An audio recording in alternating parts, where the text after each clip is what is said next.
Hey, and welcome to the Neurodivergent Musician Podcast, where I explore the world of neurodiversity and musicianship. I'm your host, John Hart, along with Luna, my guitar, and today I'll be talking about procrastination. Each episode is broken up into a traffic format where I'll share insights in the red section, improvised babble in the amber, and a recommendation you might find handy in the green. So let's head on over to the red section for more insights.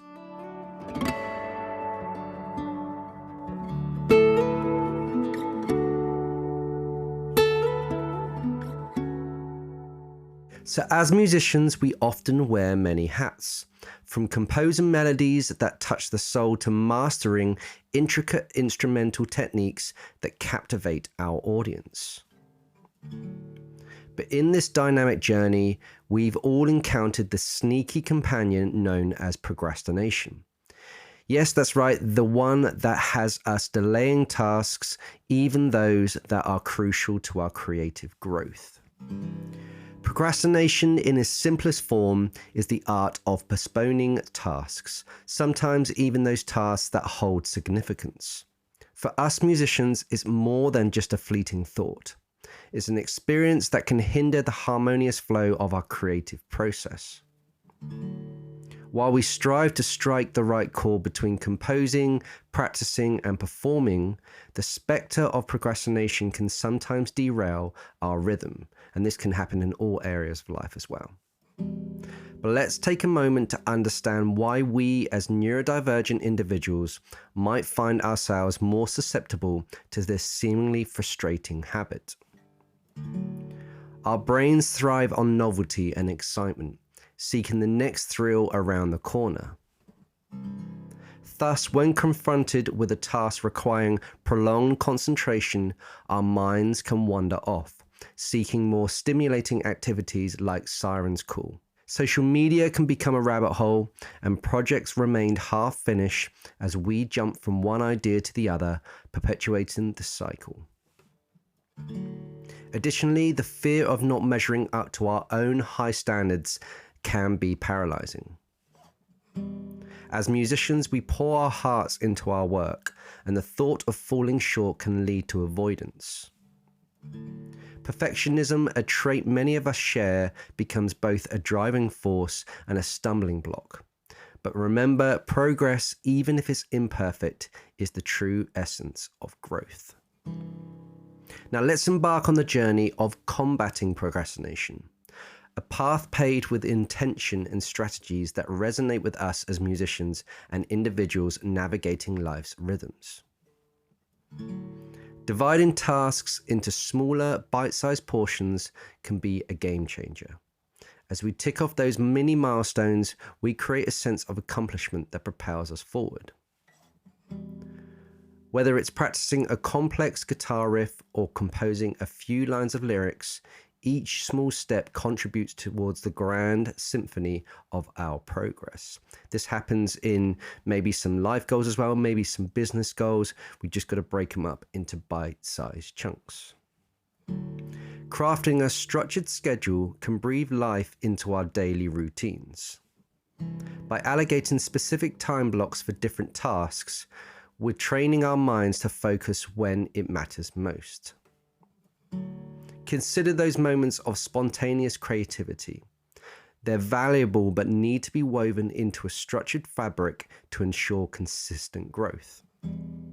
So while we schedule our practice sessions, let's also pencil in time for those delightful creative tangents. Accountability can be our greatest ally.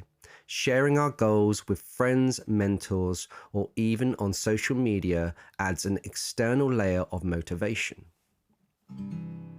Knowing that others are cheering us on can light a fire within, transforming the battle against procrastination into a collective journey. Now, our enthusiasm is a powerful force that propels us to dive headfirst into projects. But before we immerse ourselves into a new venture, take a moment to assess its feasibility. This balance between spontaneity and considered planning safeguards us from undue stress and disappointment. And so, dear listeners, we've navigated procrastination, uncovering its causes and arming ourselves with strategies to overcome its grasp. As neurodivergent musicians, we understand that our journeys are unique, a blend of melodies, moments, and mindful progress. Remember, it's not about eradicating procrastination entirely, but about understanding its role in our lives and working alongside it. So that is it for the red section, and now going to head on over to the amber section for some improvised babble. See you then.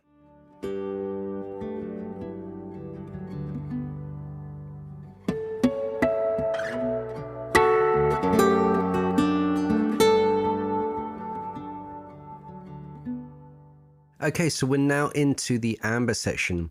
And when I think of procrastination, I think of those times where, you know, I've got my phone, or I've got access to social media, or I've got access to YouTube.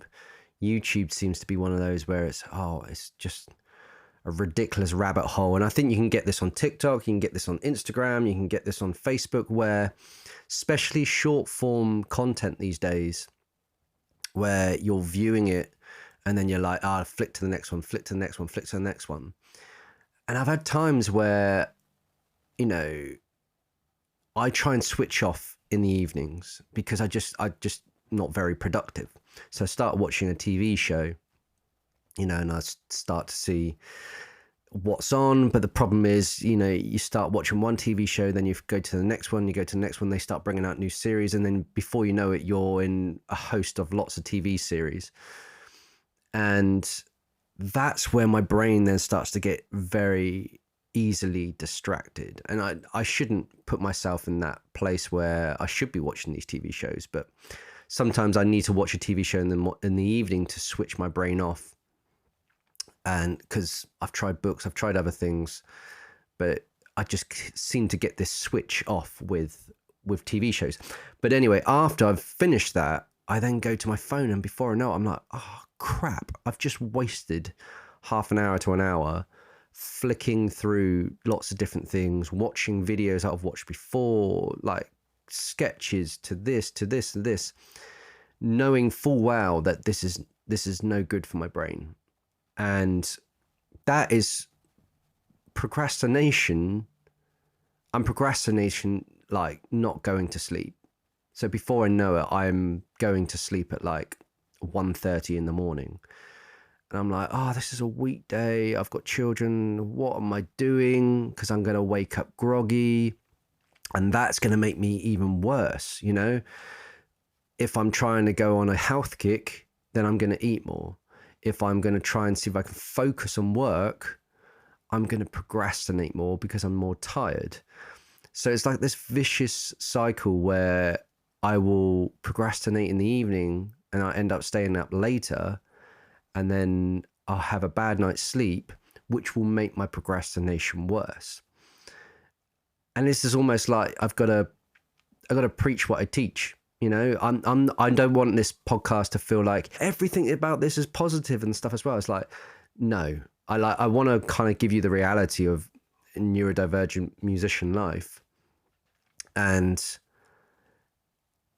I used to mask this all the time. I used to make it worse. And I think ever since I've unmasked, you know, things have been harder.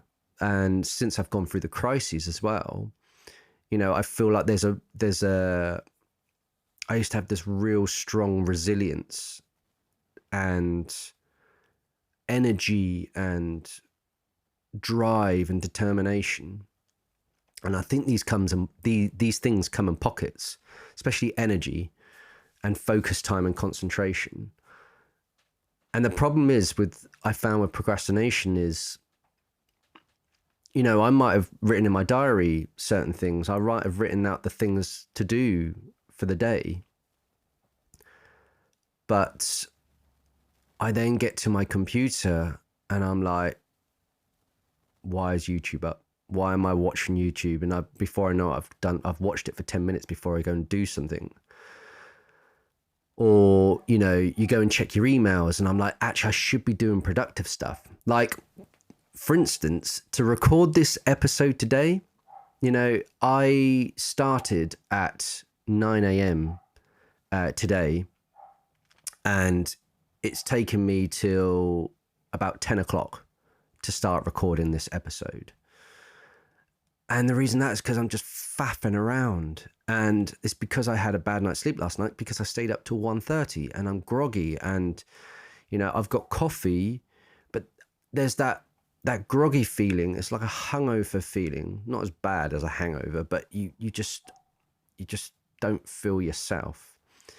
You feel like there's this kind of like weight on you, and you're walking around in a zombie state. And that's where you're just like, I need stimulation. I need something to wake me up. Da da da da da da. And normally, obviously, exercise could do that. Walking out, going for a walk, da da da da. All those sort of things. And I do like to go to my guitar to try and see if I can get some inspiration. But sometimes my body, it just feels weak. And it's just, procrastination seems to just pop up. If you imagine, like, I had lots of different characters on my shoulder all the time. There'd be, all the attributes, all the things. Procrastination pops up, and it almost feels like it's the it's got sunglasses on, and it's like, hey man, don't worry about it, man. Just it's cool. Just let's just chill out, man. Let's just watch this and stuff as well. It's almost like it's just high all the time. And I feel like there's this little procrastination person on my shoulder just telling me to cool. And then there's this other one just kind of like, no, we've got to do this. No, that's that character on my shoulders, the focus, the concentration, the integrity, all that sort of stuff as well, has got glasses on, and it's like the smart person. It's just like, no, we've got to do this today. Everything's got to be right. And this, like, and then procrastination pops up. And it's like, yeah, man, don't just chill out, man. Don't worry about it. Which sounds crazy, but I think that's sometimes a good way to see it. You're like, actually, procrastination, I don't need you right now. This is not a day off for me. Maybe we can procrastinate on Sunday or whatever it is when we're having our chill time, or we can do it a little bit in the evening. But it pops up in so many different areas of my life, and it can frustrate the hell out of me, frustrates the hell out of other people, because I'm not productive. You then realize at the end of the day, you're like, what have I actually achieved? And it's almost, in a way, that's why I need accountability.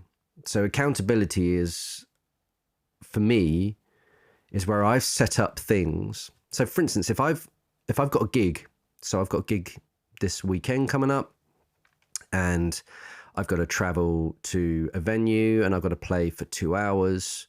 I've got to get there an hour before. And I've done this hundreds of times, but I know as soon as I start getting into a mode of, right, I've got to get my gear into the car, and I've got to do this. And my setup now is down, it's down to a T. I know exactly where everything is, and it's all very, very sort of streamlined, and I know the process.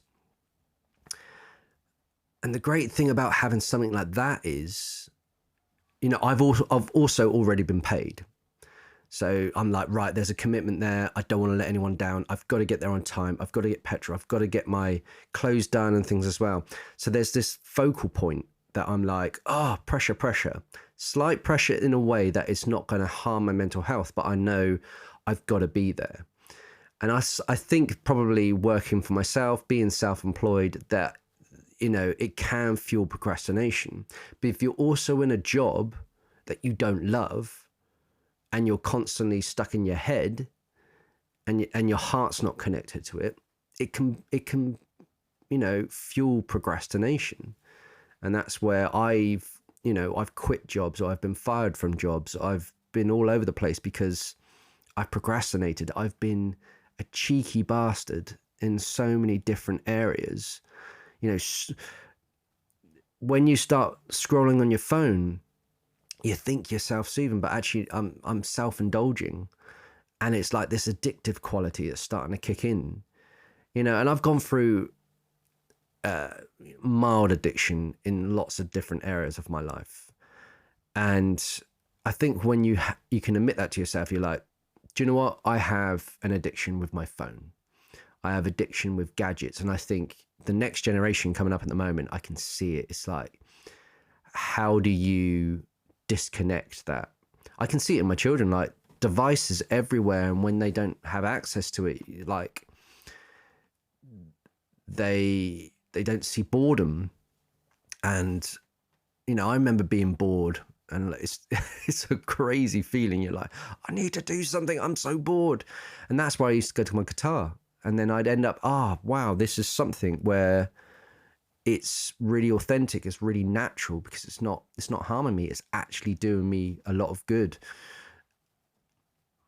But I find now with devices, that is fueling procrastination. And you know, obviously lots of TV shows, binge watching.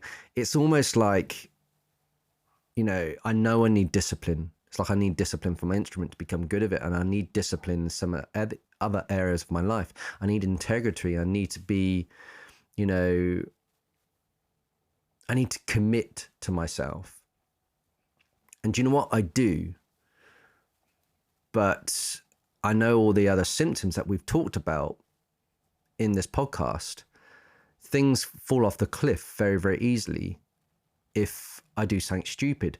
And it will be a case of like, you know, my wife and children will go out, you know, for the evening, or they'll go out for the day, and I'm like, oh wow, I've got a couple of hours to myself. Boom. It's like it's opened up the door of possibility, and I could be productive. But actually I'm like, oh, I'll watch a film. Oh, I'm watching a film here. Oh, let's crack open a beer. Oh, let's crack open a beer. Let's get some chocolate. Da, da, da. And then it's just like, oh, let's open up this. And then start opening up the window to like other things that I shouldn't be doing if I'm supposed to be running my business. And I worked out this week that, you know, to run all the areas of my business, all the facets, I need to be working like 60 to 65 hours. And if you've got a neurodivergent brain and you procrastinate and, you know, you're doing all these other things, it's just not going to work. And that's why I think the best thing we can do is try and set up things that give us that accountability. So I know that I've got to turn up to this meeting. I know I've got to turn up to this gig. I know I've got to turn up to this school. I know I've got to turn up to these things. If I just had a job that I was just at home all the time, like I had during COVID, I got courses built, and I was really determined, because I was like, once I stepped into it and I was recording videos, I was like, oh, now I've got another 50 videos to go. I've got to get them done as soon as possible. But I'm an all or nothing person, or I'm a go big or go home person. And that all or nothing to other people is incredibly frustrating. I'm either in 2 feet or I'm not. I don't dabble. I know I'm not a very good maintainer. And even though I'm saying that negatively to myself, and I can manifest that sort of thing, you know, I shouldn't really tell myself I'm not a very good maintainer, because I won't become a good maintainer. But I know from evidence, you know, for years and years and years and years, that I struggle with it. Maybe that's the best way to say. I struggle with these things, and I'm trying to now adapt as best as I can. The more we can learn, the more aware we are, things start to unravel. And I've realized with the awareness of my procrastination has led to the sort of things where I'm like, oh man, I'm letting myself down in areas here. But then I've got to have self-compassion, because it's just like, you know, just let it go. Don't worry. It's a brand new day today. And I think we all know when we wake up whether we feel on it. But I think another way to steer out of procrastination is, when I pick up my guitar, and I just start playing, that's where I can easily transition over to something more productive. So I play and then productive. But the problem is with playing in like tech land, like social media and all that sort of stuff as well, is you're playing, but then other people, external things are pulling you around across the website and across the videos and stuff. Whereas with the guitar, I go to it and I can play. And because it's just me and the guitar doesn't pull my brain away and starts, procrastinating. The guitar actually has a feedback loop, an energy loop that then goes, do you know what? We can come up with it. We can carve out this idea. We can start to do this. Social media doesn't do that. I mean, it can do with Facebook ads and all that sort of stuff as well, but I've gone down shiny object syndrome, shiny object things. And I've bought so much stuff because I think it's going to be a quick fix. But I think, procrastination is one of those as well where it can delay things so much that I end up getting nothing done. This is kind of why I like hyperfocus. Hyperfocus, it can be a good or bad thing. When I am hyper-focused on my work and it all aligns, I can get so much done and there's no procrastination whatsoever.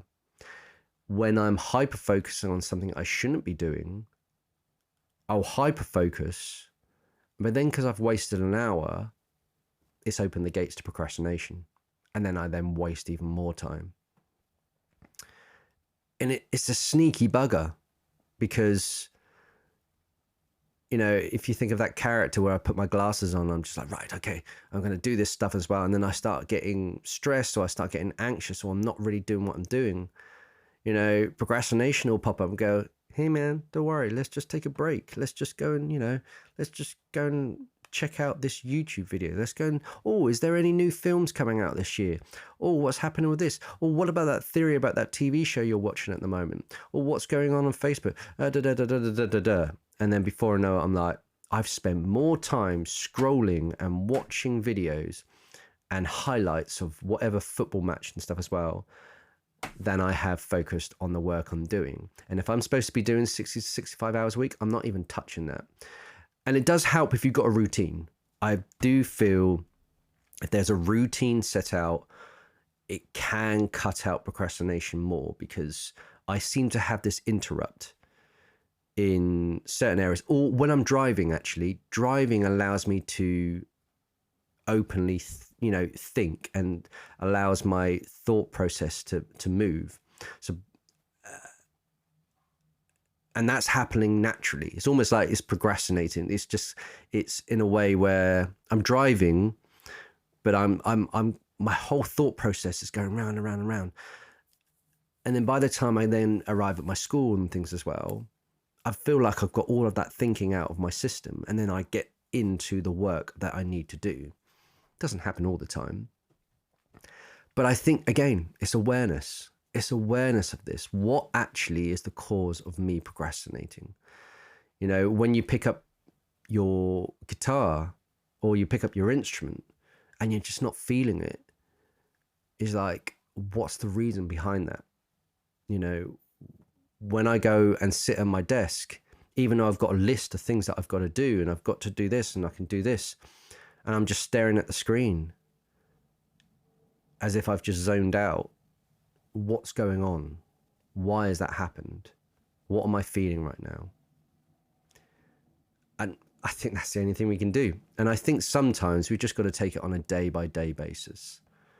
So we can map out tasks for the week. Mapping out tasks for the day, yes, it can help. Yes, there's like medication. Yes, there's other things that can help us focus and concentrate. But I think procrastination is just part of the parcel. Sometimes it just pops up. And I think obviously discipline and accountability is important, and integrity to be it, do it. And it's like strengthening a muscle. And speaking to other people about it, maybe a therapist or coach or whatever it is. There's certain things,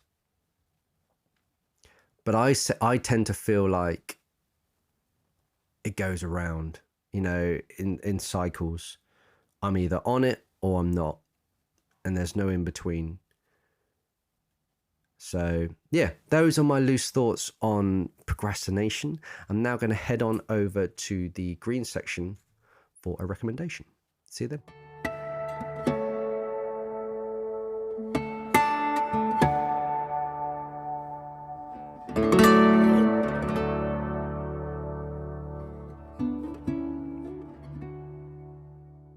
Okay, so we're now into the green section. I'm going to go through a quick recommendation. Now, procrastination is a tricky one, and it's hard to sort of get yourself out of it when you've gone into it. But I think a key thing is to not beat yourself up when you've gone into procrastination. That's number one. Just try and be aware of when it's happened, and try and see if you can clock how much time you've been procrastinating.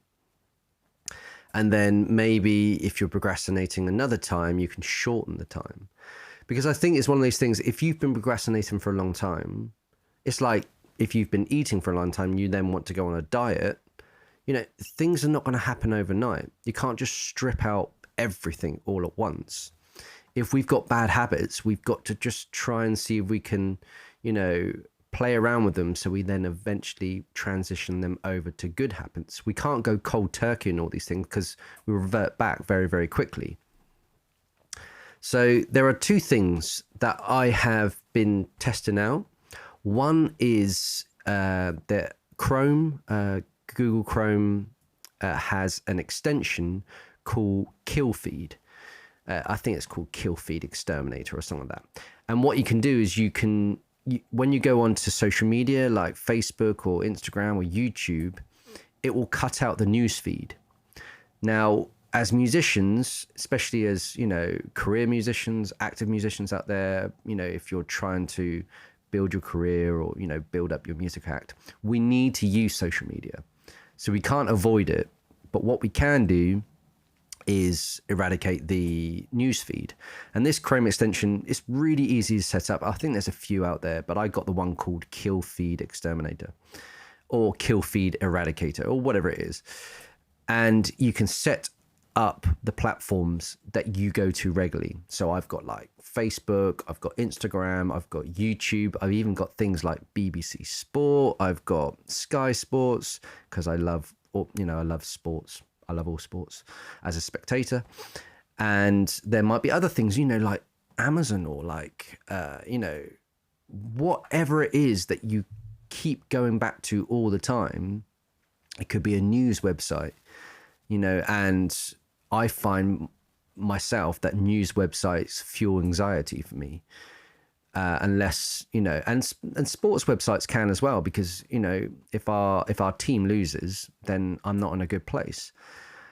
Even, I try and put it in perspective, but when you're invested into something, it's just the way it is. And so the Kill Feed is really, really great. There are also a few other things out there where you can buddy up with someone. So it's like a co-working club. And there's one called Flow Club. And you can go on there and you can book in a time with someone else that you can have on the screen, but you won't communicate with them. You might say hello at the beginning and then maybe celebrate what you've done at the end. But what it does is you can book in a 60-minute slot with someone, and because that person is on the screen, it's like Zoom, you have got 50 minutes to work on whatever you've got to do. But the great thing is that you consciously know all the time that someone is there working. Like if you were to go to one of those places where you can go to a desk, it's like a hot desk, and then you've got someone on the other side of you working. What I found with, especially with work with procrastination, is when I see someone else working, I then immediately start working. if they stop for a break, I tend to stop for a break. So the great thing about this virtual thing with, Flow Club, and there's a few others I believe out there, is you can also set the parameters and the filters to if that other person has a neurodivergent brain. So if they've got ADHD or autism and things like that, and you don't enjoy talking to people, whatever it is, there's an understanding there already. And also it's a great way to, potentially connect with someone. But I find that it gives you accountability, because if you start procrastinating, you're like, oh, hang on a minute. No, there's someone on the call here right now with me. No, I shouldn't be doing that. So, try that. Maybe buddying up with someone through something like Flow Club, and then maybe try to kill your feed with a Chrome extension. There's lots of ways, unless we've got like electric shock in, buzzers in our chairs, or we've got alarms that keep constantly going off when we know we're going into procrastination territory. I just think, the more extensions, the more things that we can try and test, the better it might be. So those are my recommendations. If you're enjoying the podcast, please head on over to the Facebook group, which is Neurodivergent Musicians. I've also set up a new subscription system on Spotify for podcasts. If you go to Spotify, if you listen to the podcast on Spotify, I've now added some bonus episodes where I'm coming up with song ideas. And I'm going to be doing this once a week based on themes from previous episodes. This might go on future albums or future releases, and I might release these as well. But these now are locked under a subscription system, and the subscription I've set very, very low, and it's just to keep the podcast going. And it just helps with, brand new ideas. Also, if you listen to the podcast on Spotify, there's a few features on there now, like a Q&A. So there's a question about the episode and you can go and answer it there. There's also a poll, maybe for a few episodes as well. That is all accessible if you listen to the podcast on Spotify. But wherever you listen to it, thank you so much for supporting this podcast. If you know anybody, a musician or a neurodivergent, or whether a musician's curious about neurodiversity, please do share the podcast with them, and please do get in touch with me. You can go to my website, johnhartmusic.com, and you can pop me an email letting me know what you think about the podcast, whether you've got any ideas for, themes in the future, or any guests that you think are worth coming on board. And, just thank you so much for supporting it. And thank you so much for listening. And I'll see you in the next episode. Cheers. Take care. Bye.